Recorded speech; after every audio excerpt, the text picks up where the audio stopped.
ಅವನಿಗೆ ಪಿತೃಗಳ ಆಶೀರ್ವಾದ ದೊರೆಯುತ್ತದೆ. ಆದ್ದರಿಂದ ನೀನು ಈ ಸ್ತುತಿಯನ್ನು ಗಮನವಿಟ್ಟು ಕೇಳು. ಆಗ ಮಾತ್ರ ಈ ಕಥೆಯನ್ನು ಕೇಳಿದ ಫಲ ನಿನಗೆ ಸಿಗುತ್ತದೆ. ಮಹಾತ್ಮ ಧರ್ಮದತ್ತ ಈ ರೀತಿ ಸ್ತುತಿ ಮಾಡಲು ಪ್ರಾರಂಭಿಸಿದನು. ಯಾರು ದೇವತೆಯ ರೂಪದಲ್ಲಿ ಅಸ್ತಿತ್ವದಲ್ಲಿದ್ದಾರೋ ಅಂತಹ ಎಲ್ಲ ಪಿತೃಗಳಿಗೆ ನಾನು ನಮಸ್ಕರಿಸುತ್ತಿದ್ದೇನೆ. ಸ್ವರ್ಗದಲ್ಲಿರುವ ಮಹರ್ಷಿಗಳು ಭೋಗ ಮತ್ತು ಮುಕ್ತಿ ಆಸೆಯಿಂದ ತಮ್ಮ ಮನಸ್ಸಿನಲ್ಲಿ ಶ್ರಾದ್ದ ಮಾಡಿ ಯಾರನ್ನು ಭಕ್ತಿಯಿಂದ ಸಂತೋಷಪಡಿಸುತ್ತಾರೋ ಆ ಎಲ್ಲ ಪೂರ್ವಜರಿಗೆ ನಾನು ನಮಸ್ಕರಿಸುತ್ತಿದ್ದೇನೆ. ಅಗ್ನಿ, ಸ್ವಾತ, ವರ್ಷದ, ಆದ್ಯ ಮತ್ತು ಸೋಮಾಪತಿ ಎಂಬ ಎಲ್ಲ ಪೂರ್ವಜರು ಈ ಶ್ರಾದ್ದದಲ್ಲಿ ನನ್ನಿಂದ ತೃಪ್ತರಾಗಿ ಸಮಾಧಾನವನ್ನು ಪಡೆಯಲಿ. ಅಗ್ನಿ, ಸ್ವಾತ ಎಂಬ ಪೂರ್ವಜರು ನನ್ನ ಪೂರ್ವ ದಿಕ್ಕನ್ನು ರಕ್ಷಿಸಲಿ. ವರ್ಷದ ಎಂಬ ಪೂರ್ವಜರ ಗುಂಪು ಯಾವಾಗಲೂ ನನ್ನ ದಕ್ಷಿಣ ದಿಕ್ಕನ್ನು ರಕ್ಷಿಸಲಿ. ಆದ್ಯ ಎಂಬ ಪೂರ್ವಜರು ಪಶ್ಚಿಮ ದಿಕ್ಕನ್ನು ಮತ್ತು ಸೋಮ ಎಂಬ ಪೂರ್ವಜರ ಗುಂಪು ಉತ್ತರ ದಿಕ್ಕನ್ನು ರಕ್ಷಿಸಲಿ. ಈ ಎಲ್ಲ ಪೂರ್ವಜರು ರಾಕ್ಷಸರು, ಭೂತಗಳು, ಪಿಶಾಚಿಗಳು ಮತ್ತು ಅಸುರರಿಂದ ಬರುವ ತೊಂದರೆಗಳಿಂದ ನಮ್ಮನ್ನು ಯಾವಾಗಲೂ ಕಾಪಾಡಲಿ.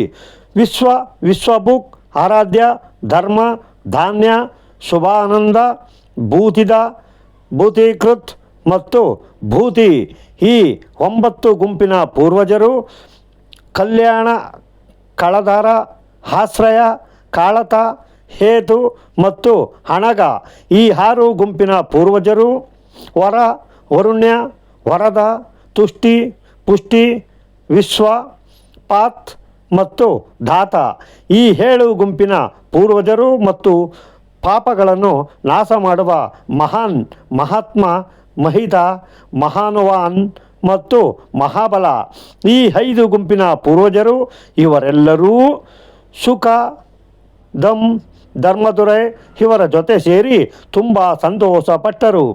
ಅದೇ ಸಮಯದಲ್ಲಿ ಒಂದು ದಿವ್ಯ ತೇಜಸ್ಸು ಉಂಟಾಯಿತು. ಅದು ಆಕಾಶ ಮಂಡಲದಲ್ಲಿ ಎಲ್ಲ ಕಡೆ ವ್ಯಾಪಿಸಿತು. ಸಂಪೂರ್ಣ ವಿಶ್ವವನ್ನು ತನ್ನ ತೇಜಸ್ಸಿನಿಂದ ಆವರಿಸಿದ ಬೆಳಕನ್ನು ನೋಡಿ ಋಷಿ ಧರ್ಮದತ್ತ ತನ್ನ ಮೊಣಕಾಲಿನ ಮೇಲೆ ಕುಳಿತು ಮತ್ತೊಮ್ಮೆ ಪಿತೃಗಳ ಸ್ತುತಿ ಮಾಡಲು ಪ್ರಾರಂಭಿಸಿದನು.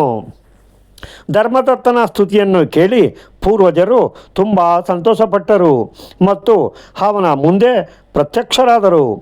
ಧರ್ಮದತ್ತ ಹೂವು, ಗಂಧ ಮತ್ತು ಲೇಪನ ಪದಾರ್ಥಗಳನ್ನು ಅವರಿಗೆ ಅರ್ಪಿಸಿದನು. ಧರ್ಮದತ್ತ ಭಕ್ತಿಪೂರ್ವಕವಾಗಿ ಕೈ ಜೋಡಿಸಿ ತನ್ನ ಪಿತೃಗಳಿಗೆ ನಮಸ್ಕರಿಸಿ ವಿನಂತಿಸಿದನು.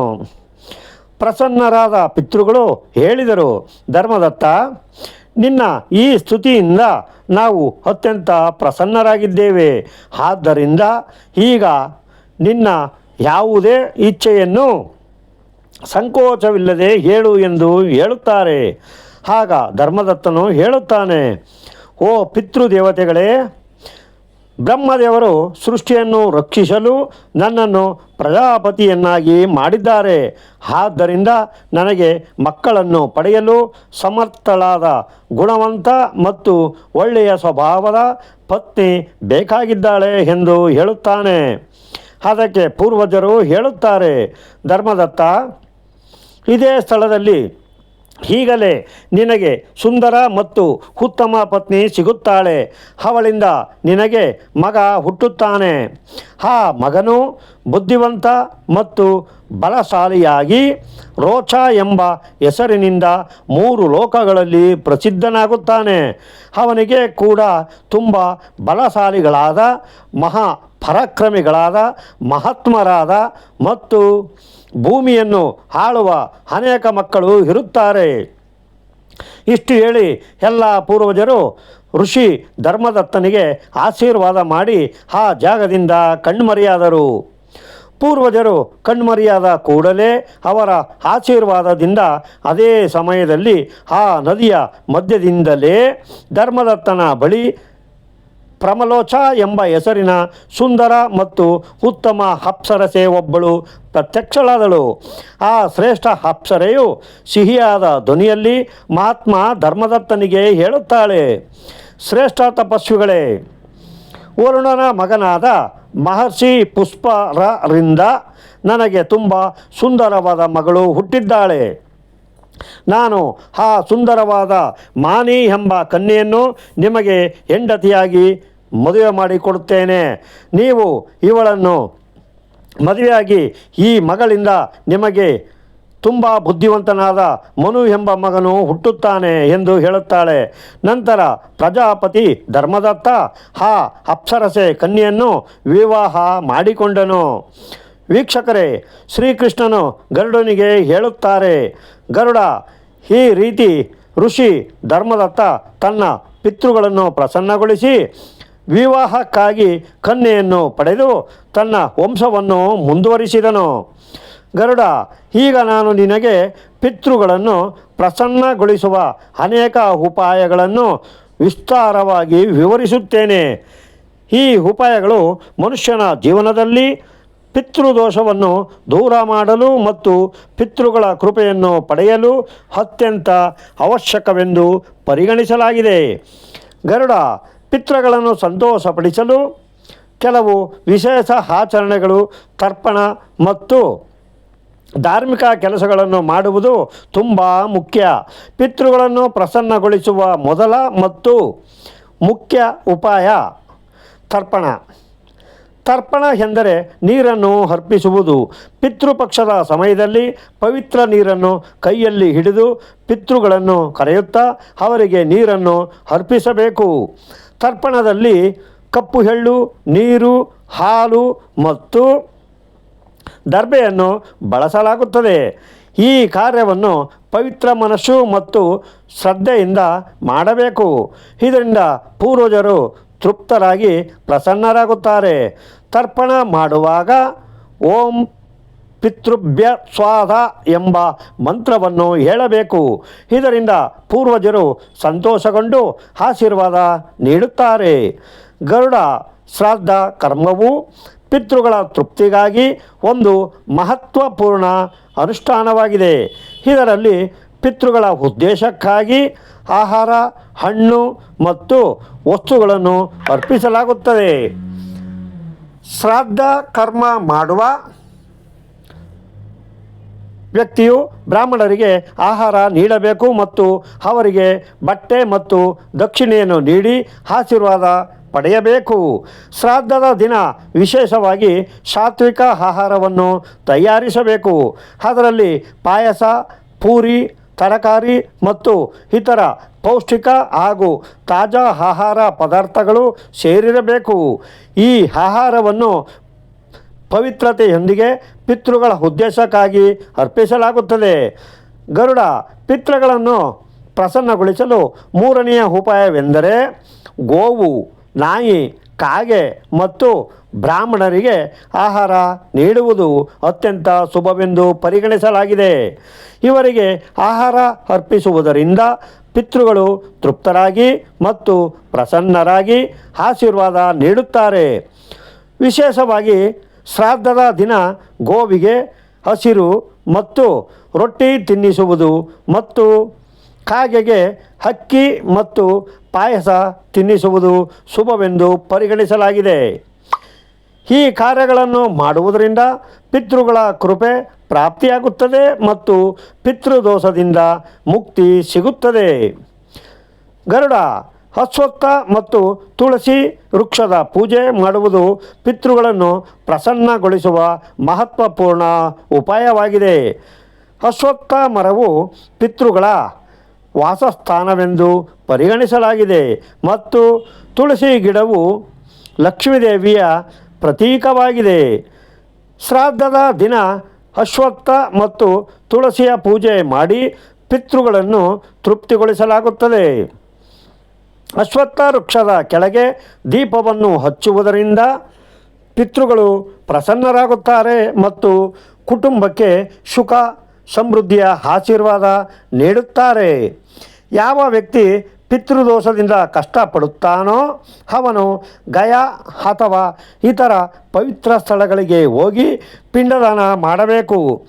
ಗಯಾದಲ್ಲಿ ಪಿಂಡದಾನ ಮಾಡುವುದರಿಂದ ಪೂರ್ವಜರು ಸಂತೋಷಗೊಂಡು ಮೋಕ್ಷ ಪಡೆಯುತ್ತಾರೆ ಮತ್ತು ತಮ್ಮ ವಂಶದವರಿಗೆ ಆಶೀರ್ವಾದ ನೀಡುತ್ತಾರೆ. ಪಿಂಡದಾನದ ಸಮಯದಲ್ಲಿ ಕಪ್ಪು ಎಳ್ಳು, ದರ್ಬೆ ಮತ್ತು ಅಕ್ಕಿಯನ್ನು ಬಳಸಿ ಪಿತೃಗಳಿಗೆ ಅರ್ಪಿಸಬೇಕು. ಈ ಪ್ರಕ್ರಿಯೆಯು ಪಿತೃಗಳನ್ನು ತೃಪ್ತಿಗೊಳಿಸುತ್ತದೆ ಮತ್ತು ಅವರ ಆತ್ಮಕ್ಕೆ ಶಾಂತಿ ನೀಡುತ್ತದೆ. ಪಿತೃಗಳನ್ನು ಪ್ರಸನ್ನಗೊಳಿಸಲು ವ್ಯಕ್ತಿಯು ಶ್ರಾದ್ದ ಪಕ್ಷದ ಸಮಯದಲ್ಲಿ ಉಪವಾಸ ಮಾಡಬೇಕು. ಈ ಸಮಯದಲ್ಲಿ ಸಾತ್ವಿಕ ಆಹಾರವನ್ನು ಮಾತ್ರ ಸೇವಿಸಬೇಕು ಮತ್ತು ಬ್ರಹ್ಮಚರ್ಯವನ್ನು ಪಾಲಿಸಬೇಕು. ಗರುಡ ಶ್ರಾದ್ದ ಪಕ್ಷದಲ್ಲಿ ಮಾಂಸ, ಮದ್ಯ ಮತ್ತು ತಾಮಸಿಕ ಆಹಾರವನ್ನು ಸೇವಿಸಬಾರದು.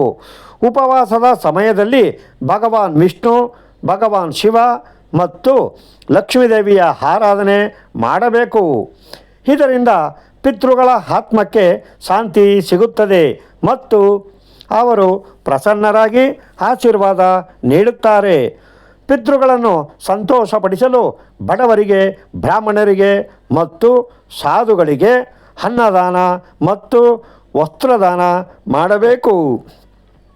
ಈ ಕಾರ್ಯಗಳನ್ನು ವಿಶೇಷವಾಗಿ ಶ್ರಾದ್ದ ಪಕ್ಷದ ಸಮಯದಲ್ಲಿ ಮಾಡುವುದರಿಂದ ಪಿತೃಗಳ ಆತ್ಮಕ್ಕೆ ತೃಪ್ತಿ ದೊರೆಯುತ್ತದೆ. ಅನ್ನದಾನ ಮತ್ತು ವಸ್ತ್ರದಾನದಿಂದ ಮನುಷ್ಯನಿಗೆ ಪುಣ್ಯ ಪ್ರಾಪ್ತಿಯಾಗುತ್ತದೆ ಮತ್ತು ಪಿತೃದೋಷದಿಂದ ಮುಕ್ತಿ ಸಿಗುತ್ತದೆ. ಈ ಕಾರ್ಯದಿಂದ ಪಿತೃಗಳು ಪ್ರಸನ್ನರಾಗಿ ಮನೆ ಮತ್ತು ಕುಟುಂಬದ ಸುಖ ಸಮೃದ್ಧಿಯ ಆಶೀರ್ವಾದ ನೀಡುತ್ತಾರೆ. ಪವಿತ್ರ ನದಿಗಳಲ್ಲಿ, ವಿಶೇಷವಾಗಿ ಗಂಗಾ ನದಿಯಲ್ಲಿ ಸ್ನಾನ ಮಾಡಿ ಪಿತೃಗಳ ಉದ್ದೇಶಕ್ಕಾಗಿ ನೀರನ್ನು ಅರ್ಪಿಸುವುದು ಅತ್ಯಂತ ಶುಭವೆಂದು ಪರಿಗಣಿಸಲಾಗುತ್ತದೆ. ಗಂಗಾ ಜಲವು ಪಿತೃಗಳ ತೃಪ್ತಿಗಾಗಿ ಅತ್ಯುತ್ತಮವಾಗಿದೆ. ಇದರಿಂದ ಪಿತೃದೋಷಗಳು ನಾಶವಾಗುತ್ತವೆ. ಗಂಗಾ ನದಿಯಲ್ಲಿ ಸ್ನಾನ ಮಾಡುವುದರಿಂದ ವ್ಯಕ್ತಿಯ ಪಾಪಗಳು ತೊಳೆಯಲ್ಪಡುತ್ತವೆ ಮತ್ತು ಪಿತೃಗಳ ಆತ್ಮಕ್ಕೆ ಶಾಂತಿ ಸಿಗುತ್ತದೆ. ಈ ಕಾರ್ಯದಿಂದಾಗಿ ಪಿತೃಗಳು ಪ್ರಸನ್ನರಾಗಿ ಆಶೀರ್ವಾದ ನೀಡುತ್ತಾರೆ. ಪೂರ್ವಜರ ಆತ್ಮಕ್ಕೆ ಶಾಂತಿ ಸಿಗಲು ಭಗವದ್ಗೀತೆಯ 11ನೇ ಅಧ್ಯಾಯವನ್ನು ಓದುವುದು ತುಂಬ ಒಳ್ಳೆಯದು. ಭಗವದ್ಗೀತೆಯ ಈ ಅಧ್ಯಾಯವನ್ನು ಓದುವುದರಿಂದ ಪೂರ್ವಜರ ಆತ್ಮಕ್ಕೆ ಶಾಂತಿ ಸಿಗುತ್ತದೆ ಮತ್ತು ಅವರ ಆಶೀರ್ವಾದ ಅವರ ವಂಶಸ್ಥರ ಮೇಲೆ ಯಾವಾಗಲೂ ಇರುತ್ತದೆ.